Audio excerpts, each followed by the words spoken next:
నెల్లూరు జిల్లాలో రేషన్ బియ్యం మాఫియా రెచ్చిపోతోంది. అనంతసాగరం కేంద్రంగా జరుగుతున్న బియ్యం అక్రమ రవాణాపై విజిలెన్స్ అధికారులు దాడులు చేశారు.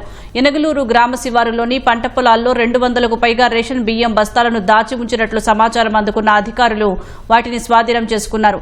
2 ట్రాక్టర్ ట్రక్కులను సీజ్ చేశారు.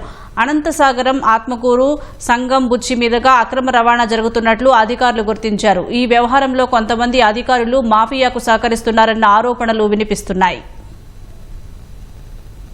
మీడియా మిత్రుల ద్వారా తర్వాత గ్రామస్తుల ద్వారా వచ్చిన సమాచారం మేరకు మన తహసీల్దార్ గారిని ఎస్ఐ గారిని ఇన్ఫర్మేషన్ ఇచ్చేసి ఇక్కడ డంప్ చేస్తున్నారనేసి మాకు తెలిసింది.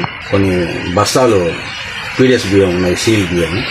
సో వాటిని మనం హ్యాండ్ ఓవర్ చేసుకుని గోడౌన్కి తరలిస్తున్నాం సార్. తర్వాత సేమ్ టైం దాని 6A కేసు కూడా నమోదు చేస్తున్నాం సార్. వెహికల్స్ వచ్చేసి మన ట్రాక్టర్ బాడీ వెనకాల ఉండే బాడీ 2 బాడీలు స్వాధీనం చేస్తాం. దాంట్లో ఉండే కొంతవరకు పీడిఎస్ బియ్యం ఉంది కదా, అది కూడా మనం స్వాధీనం చేస్తున్నాం. ఈ పీడిఎస్ బియ్యాన్ని మనకు ఆత్మకూరులో ఉండే గోడౌన్ లో హ్యాండ్ ఓవర్ చేస్తాం. ట్రాక్టర్ బాడీని బ్యాక్ ఉండే బాడీని మనకు ఎస్ఐ గారికి హ్యాండ్ ఓవర్ చేస్తాం సార్. దీని విషయం కూడా మనం డిఎస్ఓ గారి దృష్టికి తీసుకువెళ్తాము. తర్వాత డిఎం సివిల్ సప్లైస్ మనకు సప్లై చేసేది. ఇంకా వాళ్ళ దృష్టికి పోతే ఇంక వాళ్ళు ఏమైనా ఐడెంటిఫై చేస్తారు, ఎక్కడి నుంచి వచ్చారు. ఈ ప్లేస్ వచ్చేసి మన అనంతసాగరం మండలము వెంగంపల్లి గ్రామంలో లోపల జామల చెట్టు మధ్యలో ఉందండి.